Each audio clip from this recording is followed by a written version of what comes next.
G'day and welcome to the Hunting Connection podcast. My name is Zach Williams and I am your host. Here we'll connect you with hunters, fishers and outdoor enthusiasts from around the globe.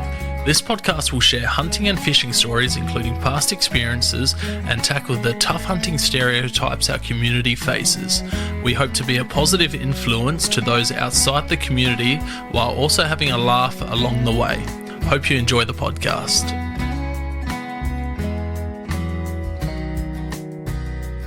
G'day and welcome to another episode of Hunting Connection podcast. On today's episode, I am joined by Brett Beesley. How you going, mate? Oh, very good. Thanks, Zach. That's good. Great to hear. Brett was recommended by the last podcast guest, Rick. That episode will be just before this one comes out. So I reached out to Brett and asked if he would like to come on and chat about his hunting adventures. Yeah, I couldn't say no. No, awesome. You put up a Facebook post the other day on Hunting Australia, followed by Rick's one. You're another paraplegic hunter, which was again amazing to see. Brett's post brought out a couple other people as well out of the woodwork, so that was really, really good to see. And both posts have gotten a huge amount of comments and likes, and I bet you've had a lot of different people reach out to you over the post. Yeah, it's been great. Been good review. I don't put much up all that often, which I probably should, to try and get more people in wheelchairs out hunting and show that we can still do it. And it's you just got to do it differently. Yeah, it's amazing to see. Like I said to Rick, I had a fella from the States on who has spina bifida in the early days of the podcast, and he flew over to Alaska and did a caribou hunt from his chair and that, which was awesome to see. And I follow a bunch of other guys from the States that, all different sorts of things going on, but they still get out and do it, which is just so inspiring to see. And yeah, we'll learn about you and chat about your hunting adventures. So, how did hunting kick off for you? How long have you been doing it? Pretty much since I was 14, I suppose, 12. Yeah, probably started at about 12. It never ran in the family. None of my dad wasn't a hunter. Nobody was really into it in the family. I don't know why or how I got started doing it. It just evolved that way. I just Dad was ex-army, and I always had little toy guns and was always going to join the army, and then progressed into real guns, and then I had a car accident that put me in the wheelchair before I could join the army. But I just kept going hunting from that, and it just evolved. So how long have you been in a wheelchair for? 30 years. It was 30 years about 2 or 3 days ago exactly. Yeah, wow. I was just a passenger in a car accident. We're going fishing, and the driver lost control, and one of those little things that life throws at you and says, you deal with this. And I was only 17 at the time, and so it was, pretty easy to get over. Got on with life, and just got out there and, realised that just because I'm sitting down, life doesn't end. So it probably made me even worse, made me, do a lot more things that I wouldn't have been able to do before. So it was, Amazing.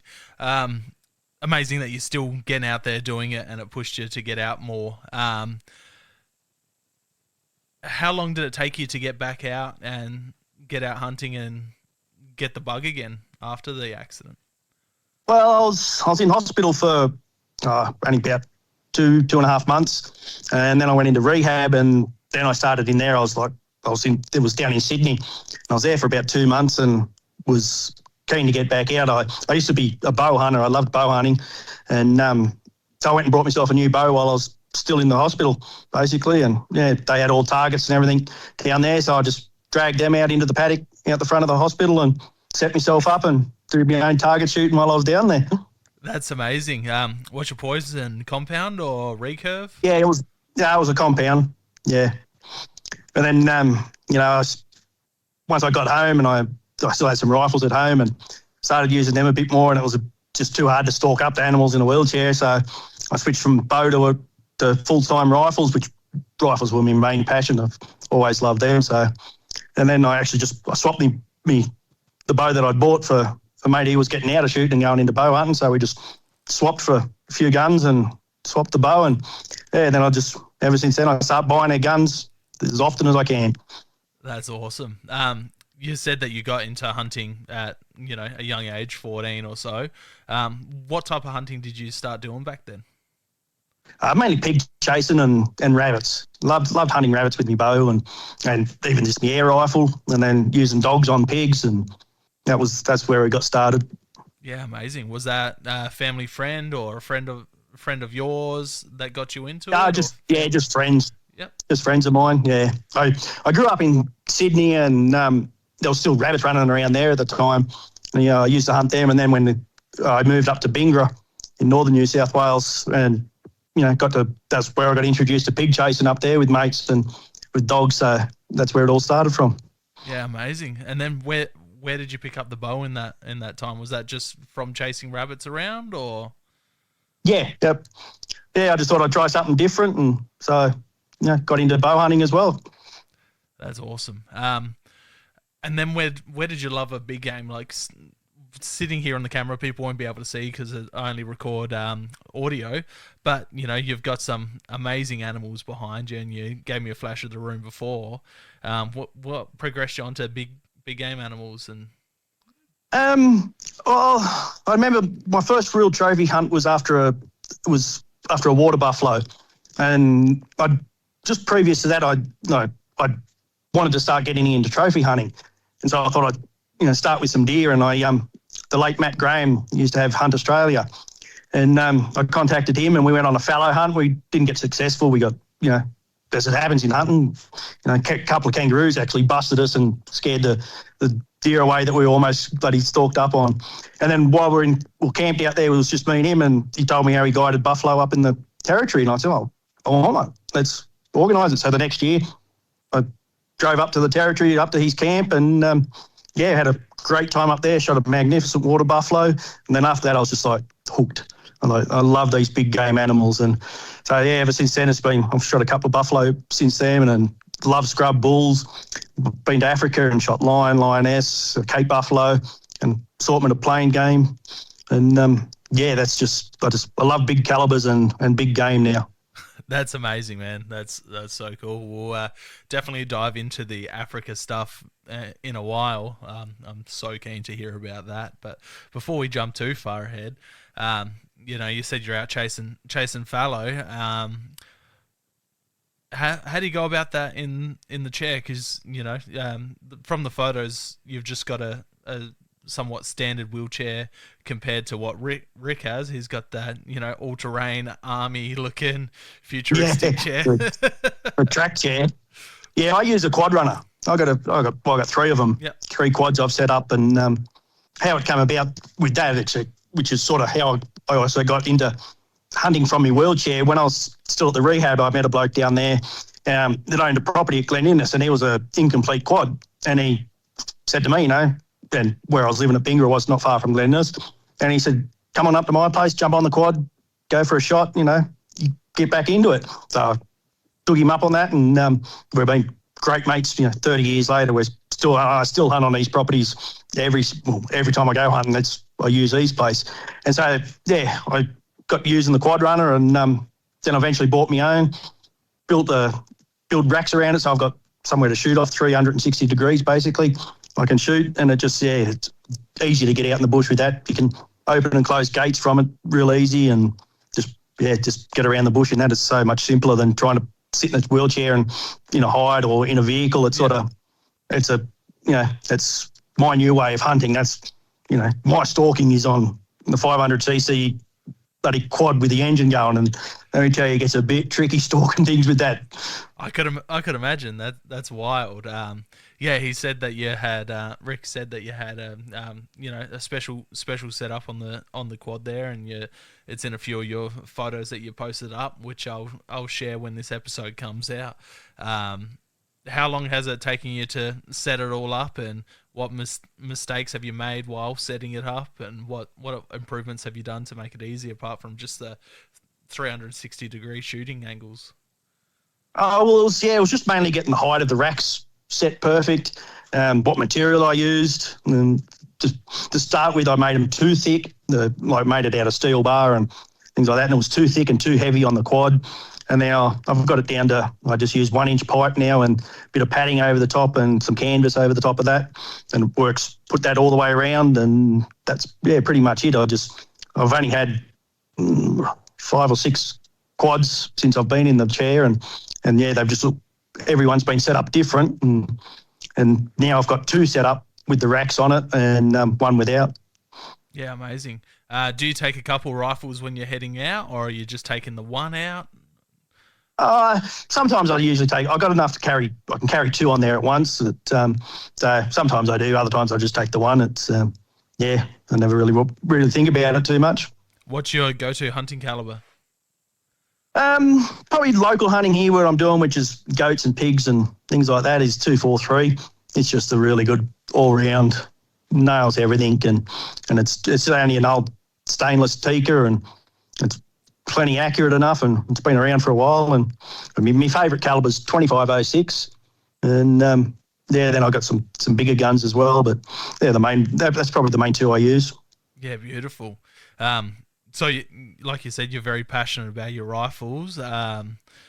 You've got a nice collection over the years, Rick was saying. I do. Yeah, I've got quite a few there. 2 safes, chock-a-block full, and won't be for much longer after Mins, but yeah, I'm a Weatherby fan. I love me Weatherbys, not just the calibers, but the rifle themselves. They seem to fit me just perfectly. The Monte Carlo style combs on them, the stocks on them, and the 54-degree bolt lift. I just find them so comfortable to shoot, and especially when we're shooting big guns, the recoil doesn't bother me at all with them. Whereas if I shoot if I shoot me 416 Rigby that's got a straight stock on it, it boots the hell out of me, but my 416 Weatherby doesn't. So. Oh, amazing. So you get out on the quads. Is there much of a special, like, are you just mainly doing day hunts? Are you going out for a couple days at a time? What type of things do you have to do to prep yourself for a hunt? For me, like, just when I'm hunting locally here, I mainly just go out crack of dawn, get out there right on sunset, and that way I got all day to ride around the hills on the bike. And then often, like I'm doing it at Easter, I'm going away on a guided hunt for 5-day hunt there. So I'll throw the quad on behind the trailer and tow it over. I've just go up the territory every year.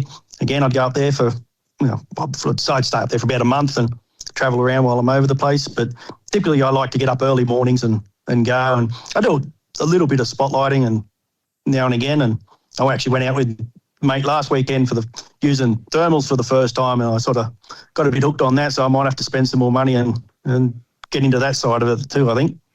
Yeah, thermals are a game changer. I'm still too broke to run thermals, but got a few mates that have them, and yeah, it's an absolute game changer when it comes to it. That's for sure. Yeah, I haven't got any thermal gear, and as I said to my mate, I said I might have to just sell a few rifles and get stuck into some of this. Yeah, it's almost like cheating, some of it. Yeah, I was joking around with Rick saying, his chair set up with thermals and that drone that he was rocking in one of the videos he was sharing. I'm like, that's that'd be an awesome setup. That would be unreal because they wouldn't even know you're there. Nah. Yeah, it would be fantastic, that setup. I'm like, you have to get a solar panel blanket on the back, and it would be full special ops spec. But yeah, when you're going out on those, Rick was been doing a few videos of his camper trailer that he set up. He was talking about it on the podcast, and I hadn't seen it yet, but I've gone and watched videos since then. Do you have a setup for when you're going out on those longer trips? I used to, in my old vehicle, I had a Patrol, which I had a bed set up in the back of it, a fridge and everything. And then I just carry the quad on an off-road trailer that I can climb up and get up there and get the bike off myself and put it back up. But yeah, I didn't have anything no vans or anything set up. When I was travelling up the territory, I'd just sleep in the back of the wagon, or I'd grab a bloody motel room every second night, so I can have a shit in the shower and a shave and get refreshed again and head off again. Yeah, beautiful. You were saying about your accident. Whereabouts? I don't know how to say it properly, but Rick was saying that he's got no feeling from the nipples down. Yeah, I'm a bit lower than what Ricky. Rick's a bit higher than me. I'm about the belly button down. Okay. I think Rick said he was a T4 or T7 T4, or something. yep. I'm T9, which is pretty much right around your belly button, near your waist. Yeah. Yeah. So when you're doing like the bigger hunts and stuff like that, colder areas, are you having to layer up more below because you don't have feeling to make up for certain things, or? Oh, not for me. I don't feel the cold. I love the cold weather. That's why I moved to Armidale. It's always cold here, but I'm the other way around. The heat really knocks me around. I can't. 20 degrees is too hot for me. I'm looking for the air conditioning, and so I've got to be careful when I'm heading up the territory and places like that, and it gets up to 35. When I was in Africa, it was 47, and it really knocked me about. And I got to make sure I look after myself there, because dehydration, once it kicks in, it's too late. So yeah. Yeah, 100%. Buffalo hunt. I heard that I haven't hunted the NT yet, but I've had a bunch of mates that have, and a few podcast guests that have, and they said it's unreal out there how quick you go through water. Oh, I love the NT. I'd move up there if it wasn't so hot. We need global calling then, when yeah, exactly. Yeah. But I encourage you, if you get a chance to go up there, go. But be prepared, you'll get hooked. You'll be back again and again. Oh, it's high on my list to do. I'll get there eventually. I'm slowly ticking species off one by one. And bow hunting buff and scrub ball is very, very high on my list, and has for a long time. Yeah, getting in close to them, the big critters up there with the bow would be awesome. 100%, super spooky too. But I've heard some crazy stories of bow hunters getting extremely lucky and even unlucky up there on some of these big balls and the stuff up there. Well, my mate and taxidermist Danny Van Bra, he was lucky. He got gored real bad by a buffalo one year up there when he was guiding on one, and he's still, his left arm or right arm, I can't remember which one it is now, still not 100% after he copped a horn through his arm, through his bicep, and he was very lucky he didn't die. Yeah, that's crazy. And Danny's your main taxidermist? You've got...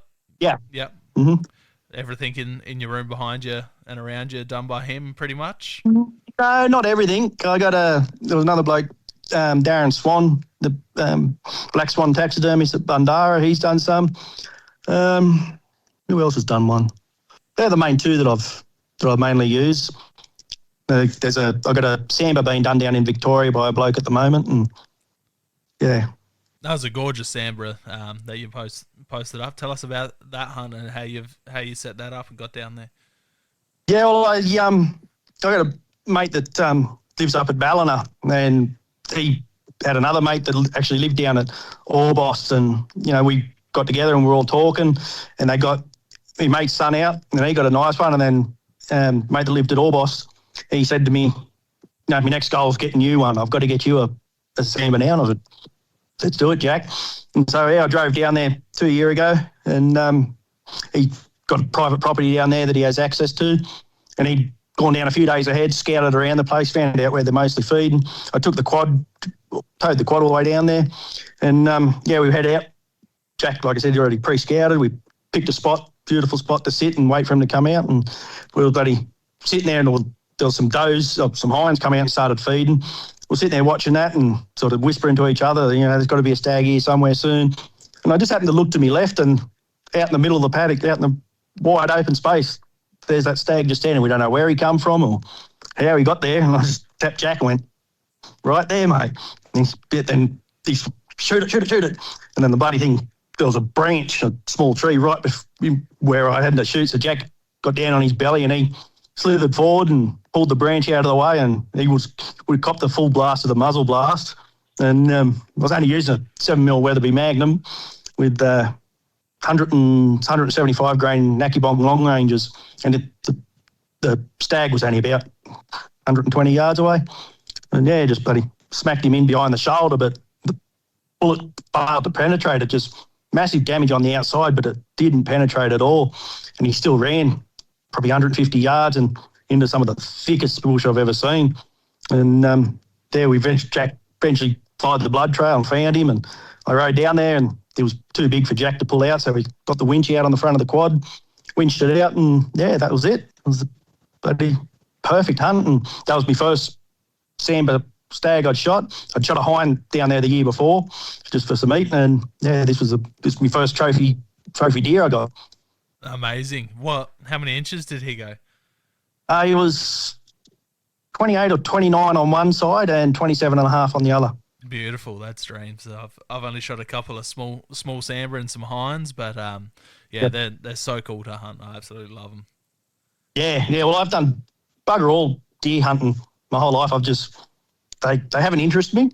To me, they were just all brown, but I'm starting to come around now, and I'm like, yeah, now I really want to get stuck into them and get the slam of deer in Australia. That'd be awesome to get. So I'll start, but in a couple of weeks there with some fallow, and they got some chital and rooster out there as well. And if we can find a decent one, I might see if I can pop one of them too. Amazing. Yeah, I just got my first rooster end of last year.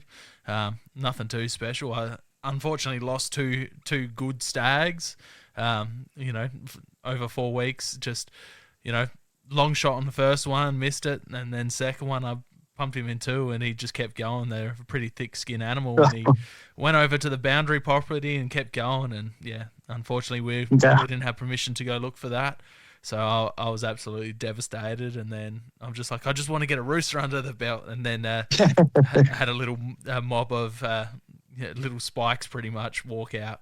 I'm just like, oh, there we go. There's some meat. There's the first of a species. A little, 4.3 inches. Hey, at least you got one. That's all that matters, doesn't it? That's it. Yeah. Man. That's it. So I've just I may be a trophy hunter, but I may be a trophy hunter, but I don't go in inches. Half the animals I shoot, I never even measure. I'm just like, yep, that'll do me. If it's representative enough, yeah, that's a good species. That's a good size. It'll do me. Yeah, man. I've been lucky and got some big animals, but I'm never bloody picky. Yeah, I'm not picky either. It's more the meat for me. If it's got some good horns or some good antlers, that's just a bonus for me. But we still go. Oh, there's a spike. There's meat. Oh, there's a big buck. There's a big stag. I was fortunate enough to take a gorgeous red stag up near Bathurst last year. Pretty much today last year. So a year ago today. I was very fortunate to drive up there and take that after a 15-hour drive up there. But yeah, it's nothing better, and especially spending hunting camp with a few mates, and all talking about the success and eating around the fire and whatnot. That's the hunt. That's the hunt itself. Yeah, the killing of an animal is a bonus, but it's around the campfire with mates. That's where the hunt starts. Yeah, 100%. So, you've said you've done quite a few trips up to the NT and taken buff and scrub balls and whatnot. Have you taken a banteng? Yeah, I've got one. Got a small banteng. Like, he's only, I think we did measure, I think he only went 65 inches of SCI, whatever he was.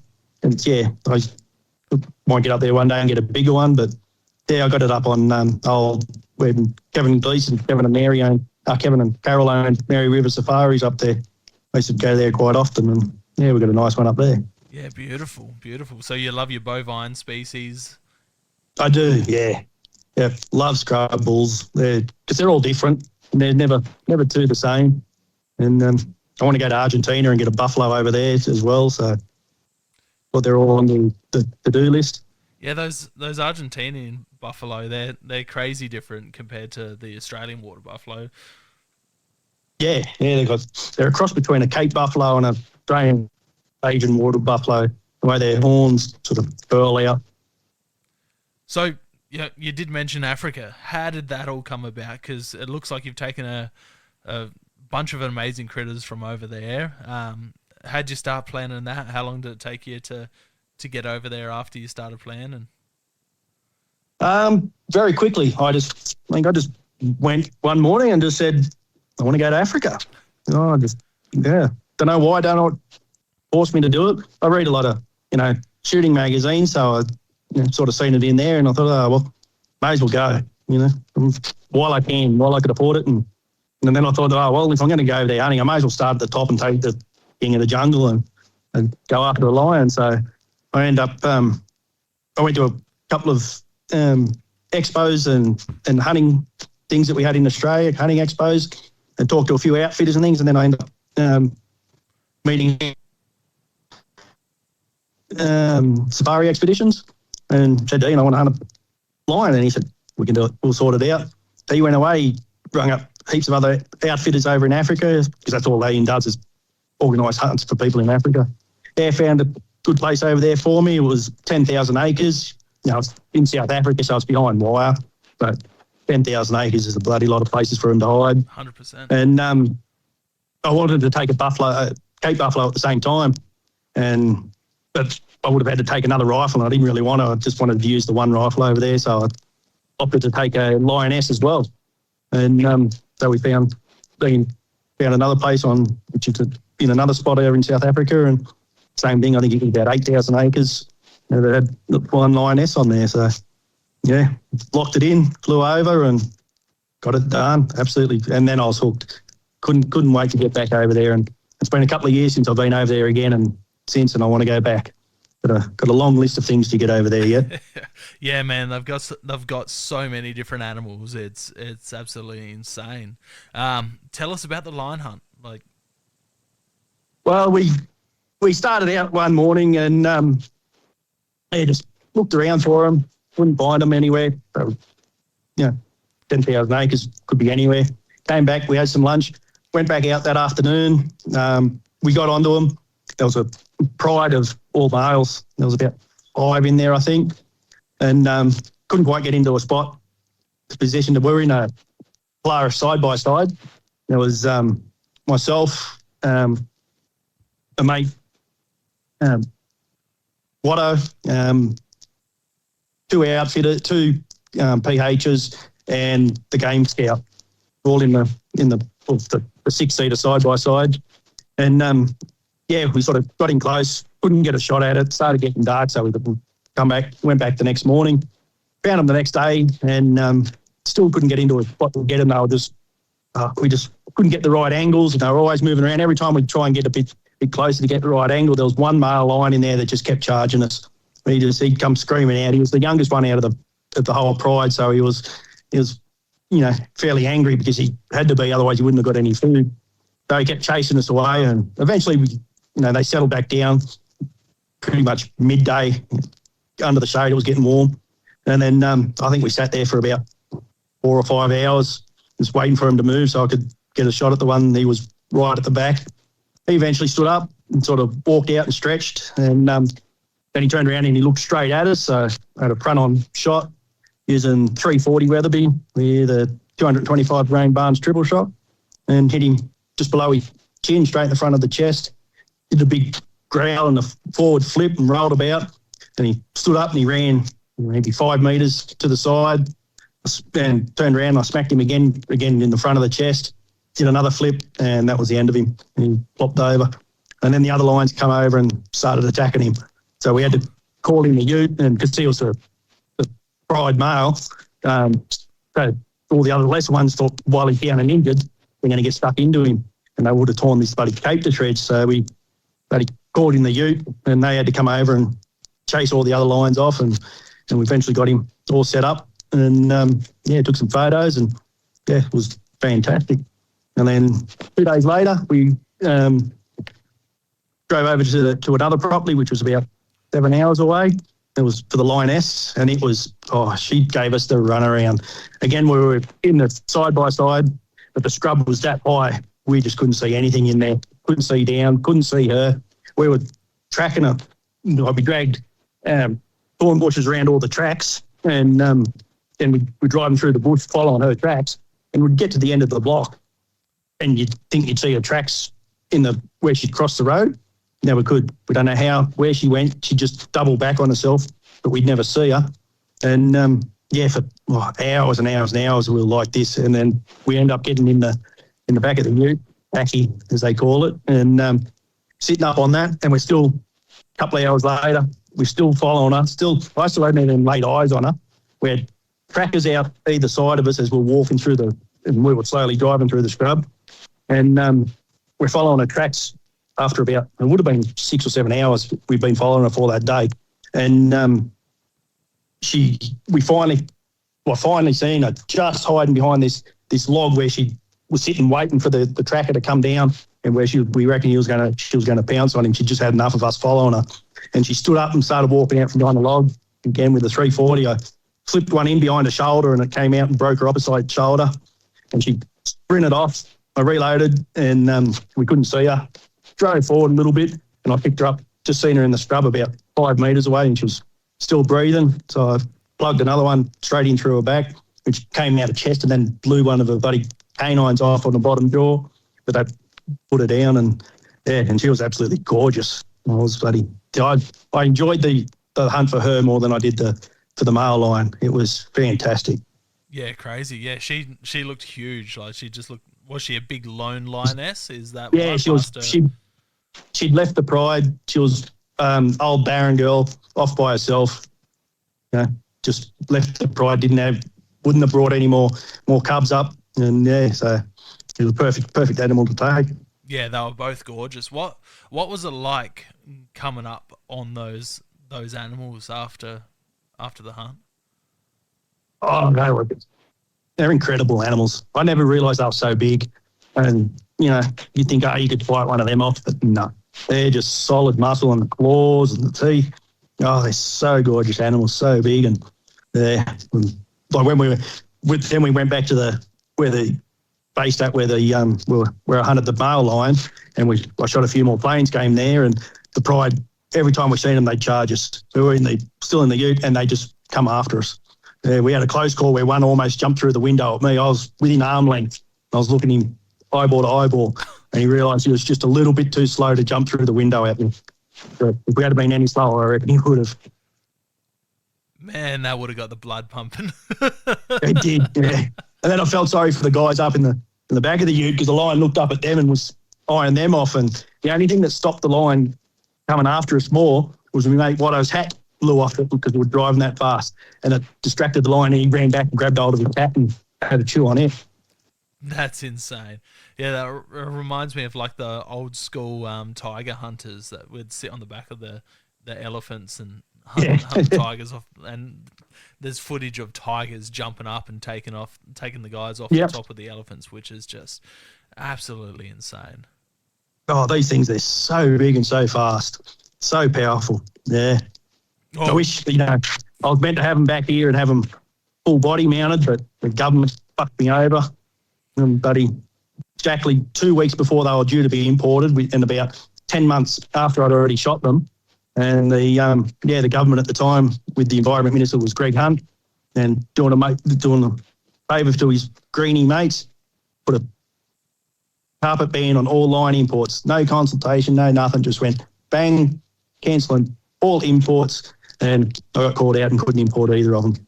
That's so sad. Yes. I know, just hard. I was just like, if I knew I couldn't have imported, I wouldn't have shot them. Yeah. So basically, I just shot them for nothing, because I've got nothing I can prove it to admire anymore. So yeah, I've heard stories of people, shooting him and then getting him mounted and, leaving him over there at a mate's place or importing him to America and stuff like that. Were you able to do anything like that, or? Oh, I had the bloke that I went over, the other PH I went over a couple of years later with to hunt me Cape Buffalo with over there. He said he had a bloke from Singapore that wanted to buy the male lion skin off me. Wanted to get I think he wanted to do a floor rug with a skull on it. And you said he was going to get 10 grand US for it. I went, well, it's better than bloody nothing. I'll sell it to him. He ended up selling it to him, then ripped me off and kept the money himself. Oh, spewing. Oh, And I gave him the lioness skin as well. yeah. Then you can mount that up in your place. And yeah, he ended up fucking ripping me off. Oh man, that's rough. That's rough, especially that type of hunt. Huge, Yeah. huge achievement, and then massive downs with the government, with the CITES import bans on those. It's just Yeah. absolutely crazy how they can do that, and it absolutely killed Africa.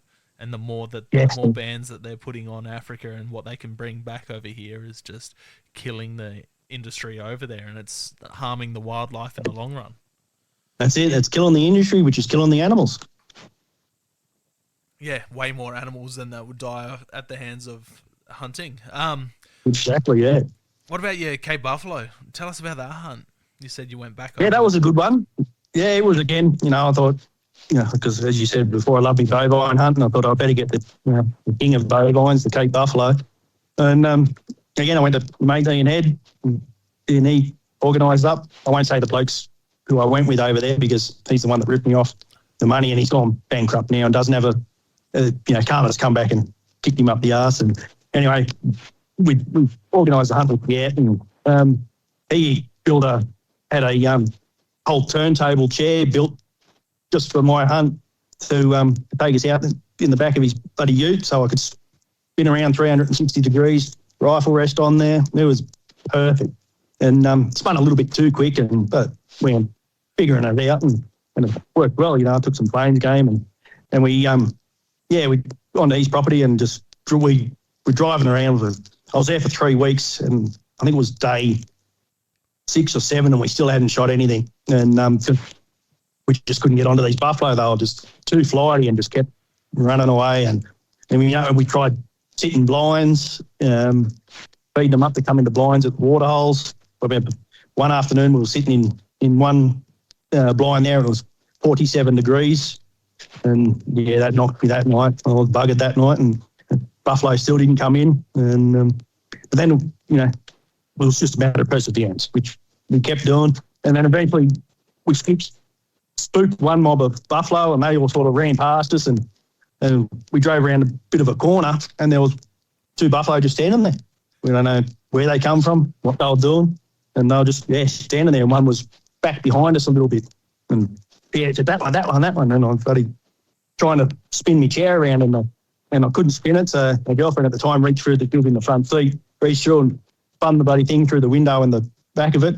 I spun round and stopped there. I had the 460 Weatherby, plugged him right on the point of the shoulder, broke that shoulder.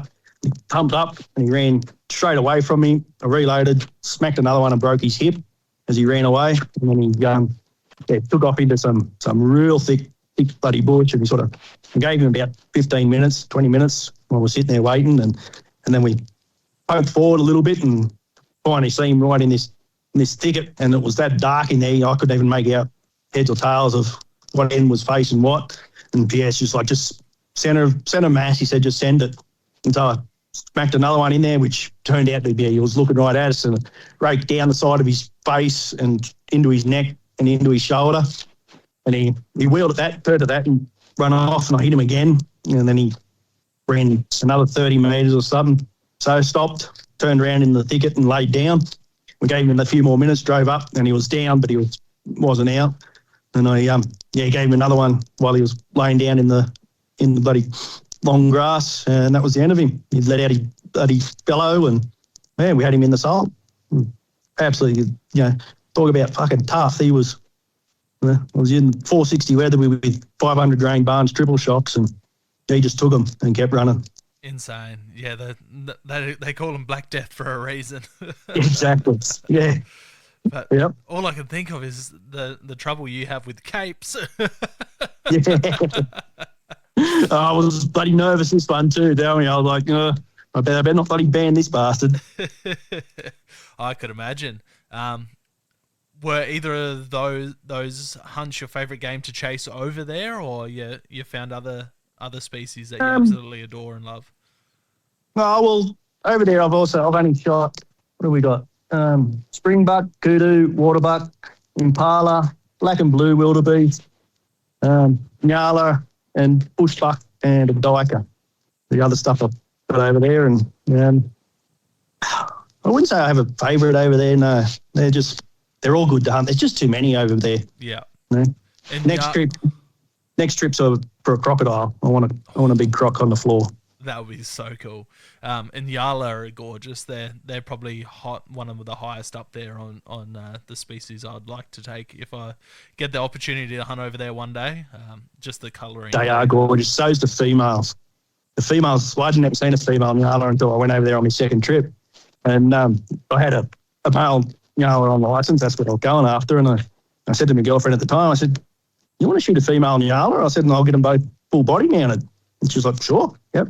She ended up shooting the female and I shot the male, and I got them full body mounted now. Yeah, just the colourings on them. There's just something about it. Like the first time I seen one, I'm like, wow, that's the species I want to hunt. Yeah, mine Yala, he was that old, he didn't have any stripes on him. They were all bloody worn off, so he doesn't look as pretty. His face is still very pretty, but his side stripe and that, not so much. It was the perfect animal to take. He was that old, so.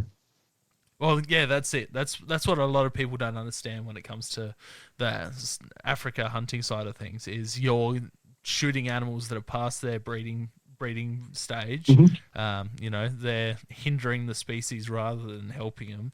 And you going in there, spending the money, shooting the old animals. You're not only helping the herds, but you're helping the locals. You're putting money in their pockets. You're putting meat in their pockets. You're giving them jobs. Oh, yeah. Nothing goes to waste over there. Actually, I did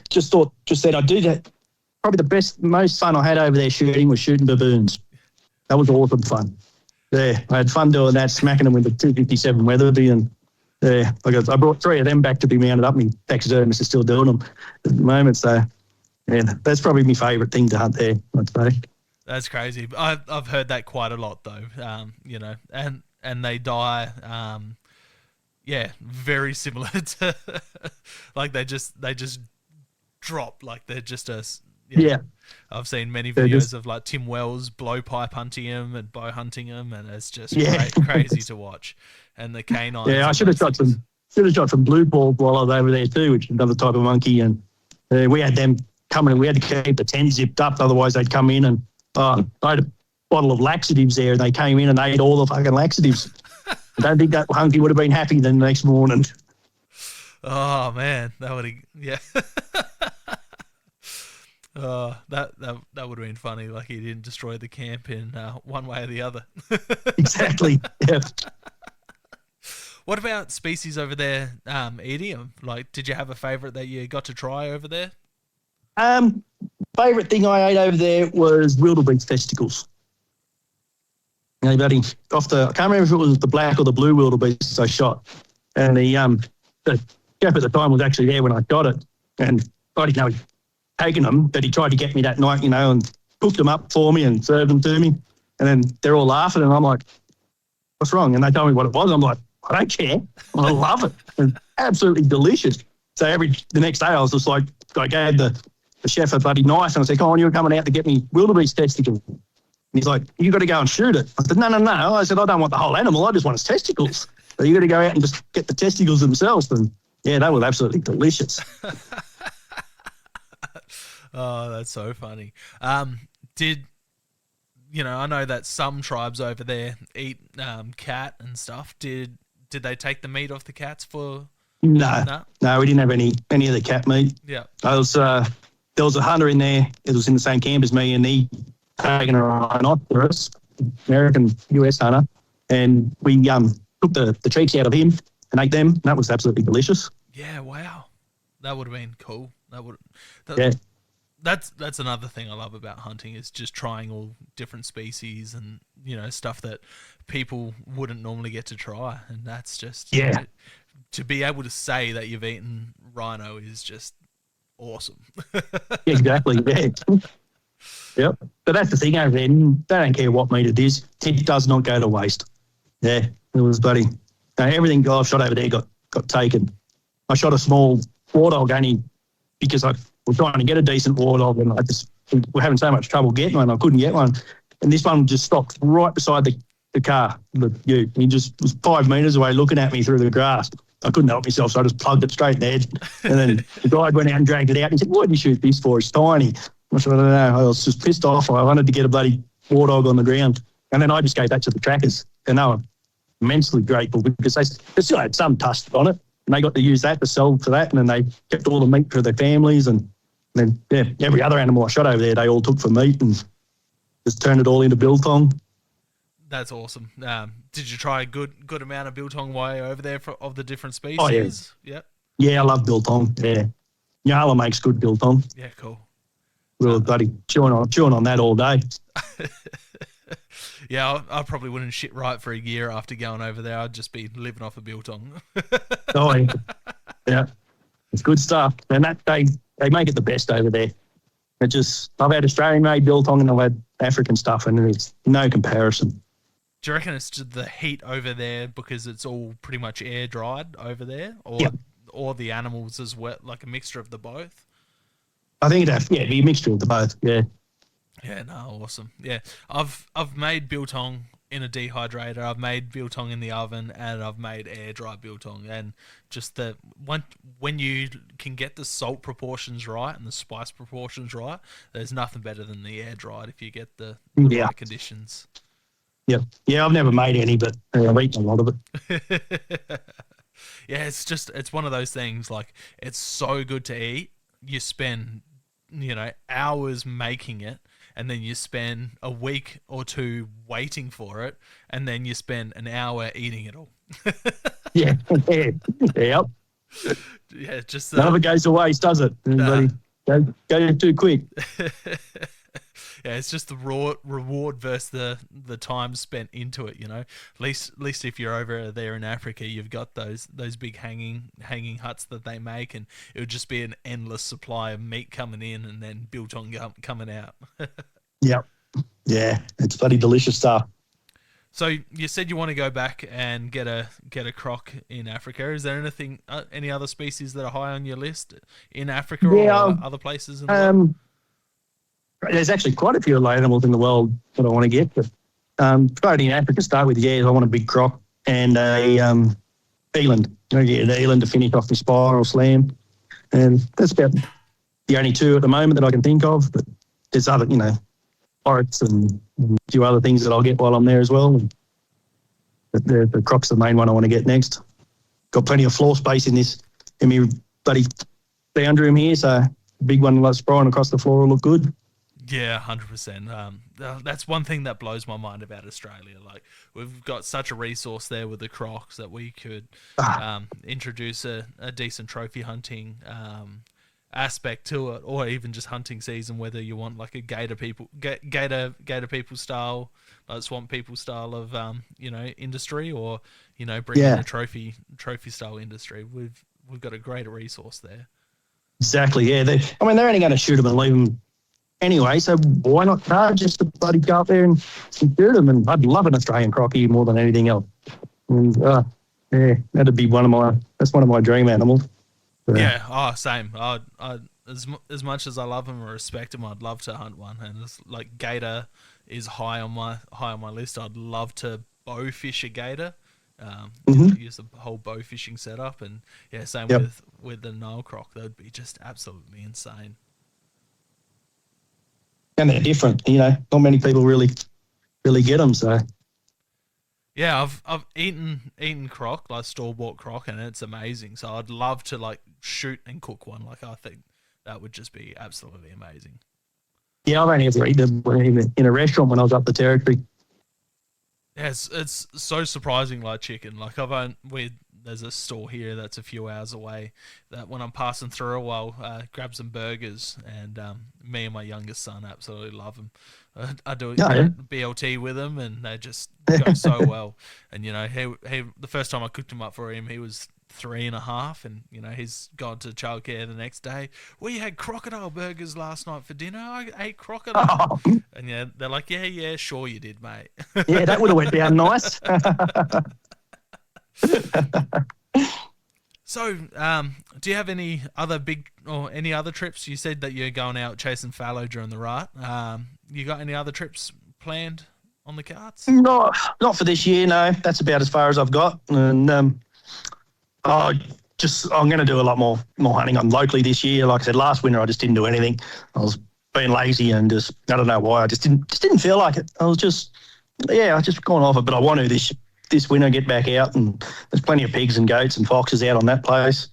And there's a few deer there, but they're very, very rare.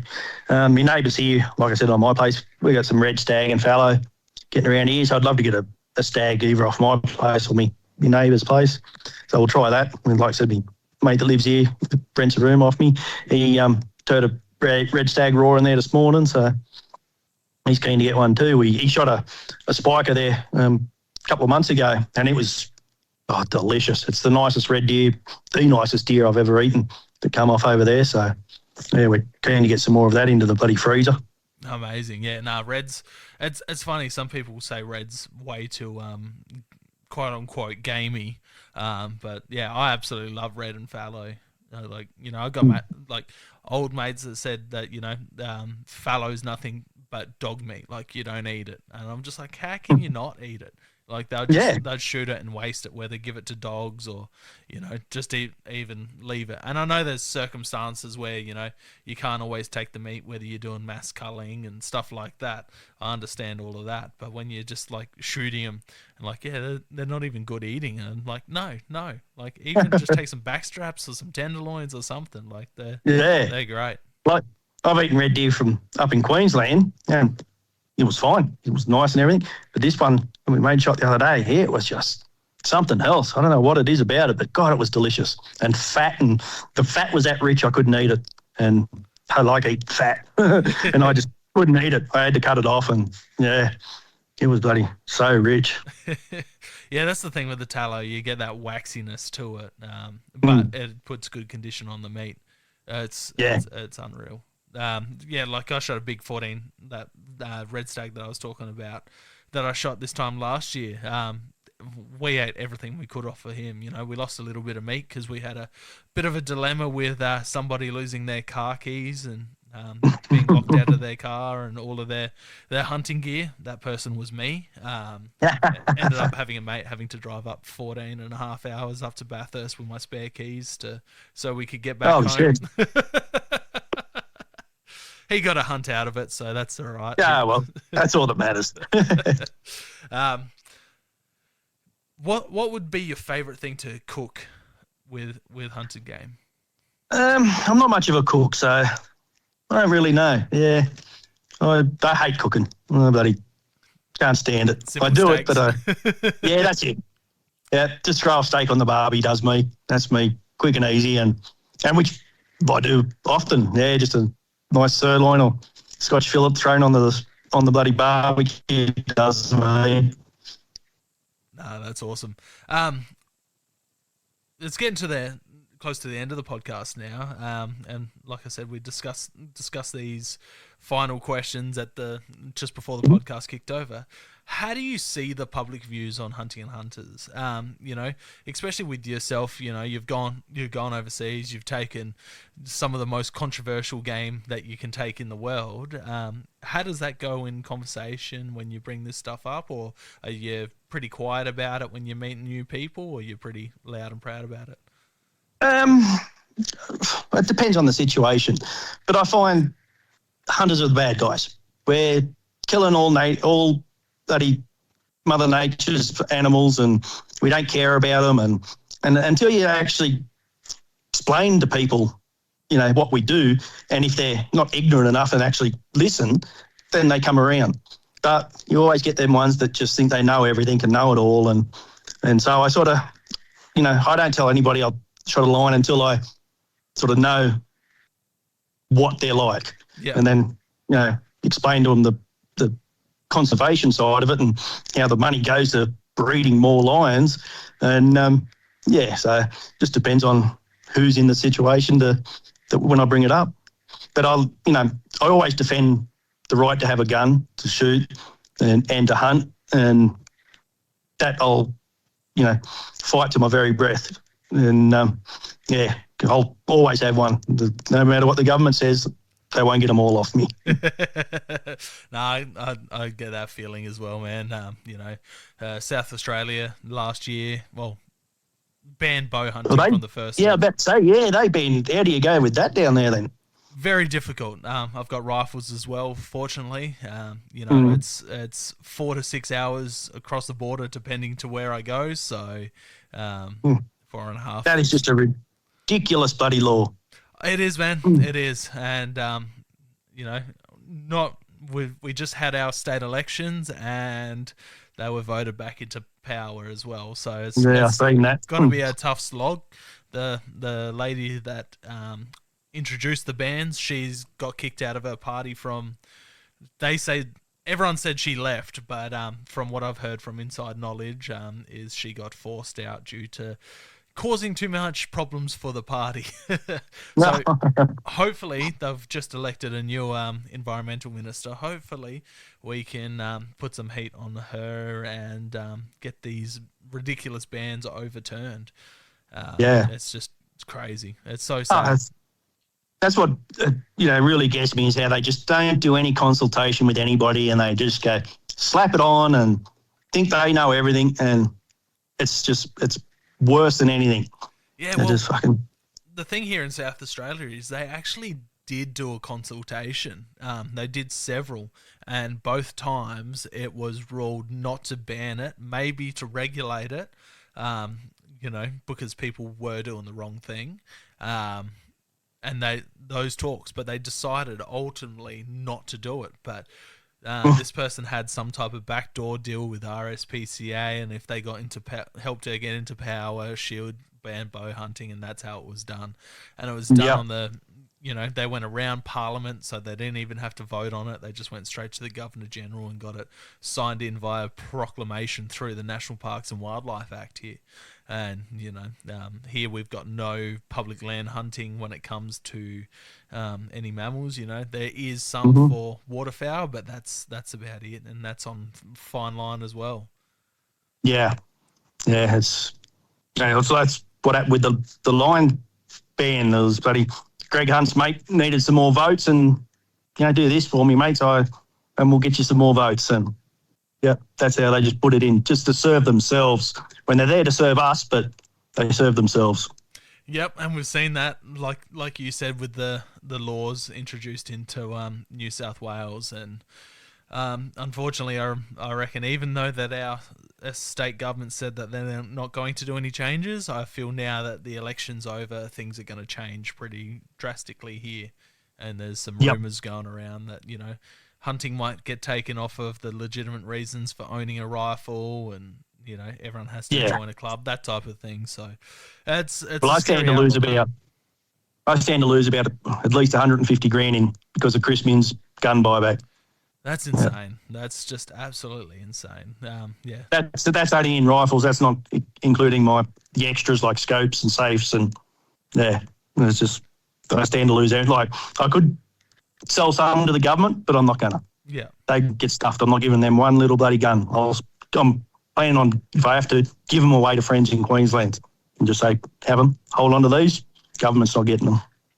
Yeah, I've joked around a couple times that the people that have to get forced out of owning certain firearms, they should just do like adopt a firearm Yeah. thing. So someone goes out, gets their license, and you go, all right, here you go, here's your first 4 rifles. No, That's you're it. at your limit. Here's your first, and Yeah. everyone, rather than giving them back to the government, we just spread them around.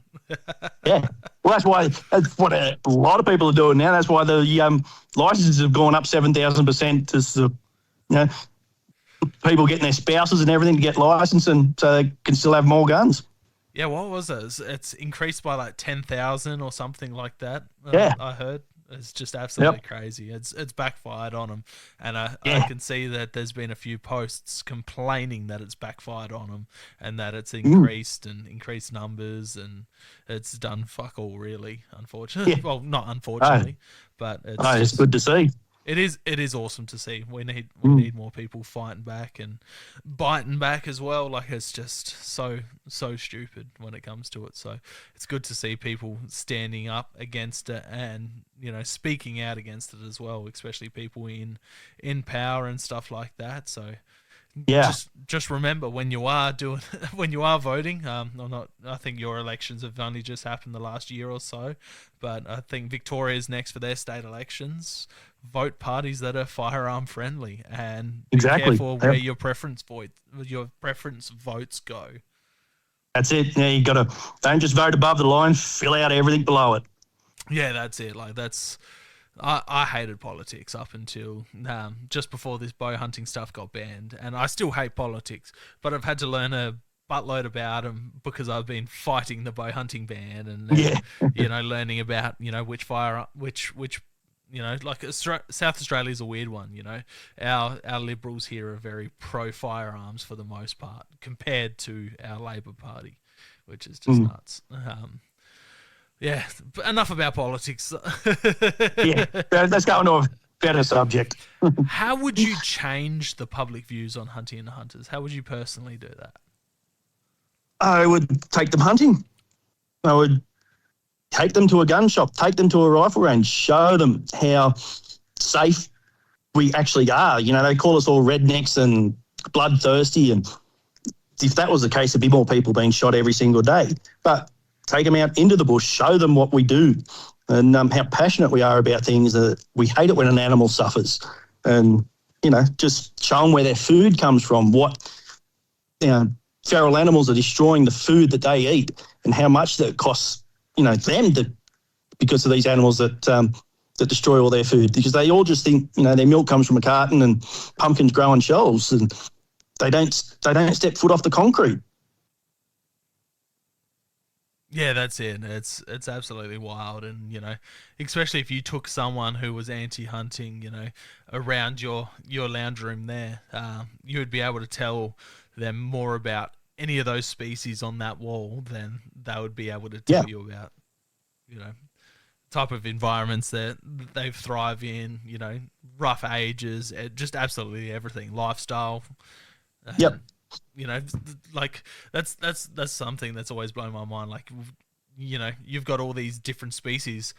Half of the people fighting against hunting wouldn't even know what half of these species are called.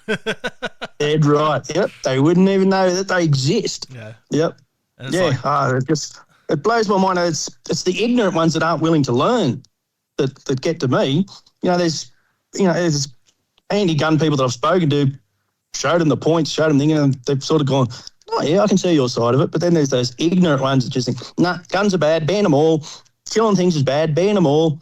And then you've, like vegans, and my best thing I always ask them is, where do you get your food from? Do you get your food from non-killing farms? Because every single farmer worldwide has to kill something to grow food. Yeah, 100%, and that's always an argument I make. Me killing one deer, that's one life. You eating a soybean burger, that's not just the pests that were hunted on that property to keep them from eating those soybeans, but then all the pests that were sprayed and poisoned. So that Oh yeah, they're the biggest lot of hypocrites. Oh, it's pretty ridiculous. Yeah, it's not even being hypocritical. It's just, not thinking about it, and because they don't see the death personally. They're not a part of it. It's absolutely crazy. And my big final question is, and I absolutely love it, I ask everyone, what is hunting to you? Life. It's my life. I love it. That's all I do. I don't work. I'm financially secure. I got money invested, and there's no other hobbies I have except for hunting and shooting. And so it's everything to me. If I can't do that, I don't do anything. I'm just sitting at home doing fuck all. And so that's why I fight to keep the guns that I've got at the moment, because I love buying guns, buying scopes, reloading, setting them up, and then half the time I don't use them. I'll put them in the cabinet, use one I use all the time, and then I'll go and buy another gun and do exactly the same thing. But that's what keeps me going. That's what keeps me sane. That's what keeps me active, because it's just I just love it. There's nothing else in the world that I like to do except for hunting and shooting. And it's not always about just shooting an animal and killing an animal. I can go out and not shoot a thing and still be happy I've just been out in the bush. That's all that matters. And that's why I live out in the bush with bloody wildlife around me all the time. And it's not about the killing, it's just about the hunt itself. Yeah, no, that was brilliantly explained. It sounds like hunting has gotten you through some hard stages and pushed you to It get does. going. I've had, if I've had a terrible day doing something, I can jump on the quad, go out to my mate's farm, right up on this big hill, and all my worries just get washed away. And I forget everything, I forget about having a spinal cord injury, forget about any troubles I have in life. Just everything disappears and just find peace out there. No, that's amazing to hear, man. You've got an incredible story, and it's amazing to see the passion that you've still got for it, and that that you haven't let your accident slow you down. It's just so cool to see. There's many people like us now. That's good to say. I want to see more people in wheelchairs out there and doing things, and I should be promoting it more myself because that's what I do. So I love to do it. And down at the spinal rehab down in Sydney, they've got all my details and everything down there, and anybody that comes through that's interested in, I've just said, point in my direction, I'll help them out, just like I did when I went through the rehab thing. I met the bloke down there, John, that helped me out, and still helps me out today. Do I let me hunt on his property, anytime I want? I don't even have to ask. I leave me 2 quad runners out on 2 different properties that he owns, so I just rock up whenever I want to, and it's a bit of a joke going on out there that I'm his unofficial manager. I manage the place, and we don't get much work done, and that's how I managed to get a few firearms that, otherwise you can't. They're different classes because, I became his manager. So like he did for me, so I was just trying to get out. And when I met Rick the other night, and, he's never been out on quad runner shooting, never shot goats or anything like that, and I was like, well, do it. Let's come down here, mate. I got the access. Let's go and do it. Yeah, that's awesome, man. I definitely think you should get more on the social media bandwagon. I'd love to see more from you, and especially with you and Rick getting out together. I reckon that would be so cool to see. Yeah, I'll do up. I've written a few stories about my hunts for Sporting Shooters magazine. Okay. There's a few written in there. I've still got a few more to write. I've got a bit of a YouTube channel. It's just Brett Beesley, disabled hunter, with a few hunts that I've done, and I'm not much on the computer and doing videos and things like that. It's got one of my African hunts on there, and a few other hunts that I've done on there. And then when Rick comes down, I'll video it, and we'll do up a video for it, and I'll write a story on it. And Rick wants to do one for his Facebook page as well, and so that'll definitely be done. That's awesome. Yeah, I'm trying to get Rick to start up an Instagram so he can post all that on there, because I reckon he'll get a decent following on there from it, and just people wanting to see how you he goes about it and gets out there. And it's super inspiring. Everyone has a reason, at times not to go out, and then to see you guys getting out there and absolutely killing it is just wicked, and it'll get more people out there and inspire more people. Well, that's the plan. That's why we hope it happens. Especially younger kids as well, if they've had injuries, or born with spina bifida or whatever else. It shows that they're not just in a chair, and they can get out there and do whatever they set their mind to, which is just amazing. Exactly, yeah. You can still do it. You just got to do it differently. Yeah, that's all. I really appreciate you coming on, man. If you ever get down to SA, or if I ever get up your way, I'm keen to catch up and have a beer and say g'day. So I said to Rick the same thing. If he's ever in SA, he's got an open invite to come out for a shoot. So I may not have great property, but you know what it's like. Just getting out there to check it all out is awesome. That's all it's about, isn't it? Thanks for having me, Zach. Much appreciated. All good, mate. Look forward to chatting to you in the future and hearing more about your adventures, mate. Have a good one. Cheers. Catch you. Will do. Thank you for joining us on another episode of Hunting Connection Podcast. We hope you've enjoyed our discussions and gained valuable insights into the world of hunting, fishing, and the outdoors. To stay connected with us and never miss out on an update, please be sure to follow us on social media, all at Hunting Connection Podcast. We appreciate your support and would love for you to share the podcast with your friends and family. Don't forget to tag us in your hunting photos on social media and let us know about your experiences. Your feedback is invaluable to us, so please take a moment to subscribe, rate, and review the podcast. Together, we continue growing and delivering more captivating episodes for all hunting enthusiasts. Stay connected, stay informed, and keep pursuing your passion for the hunt. Until next time, happy hunting.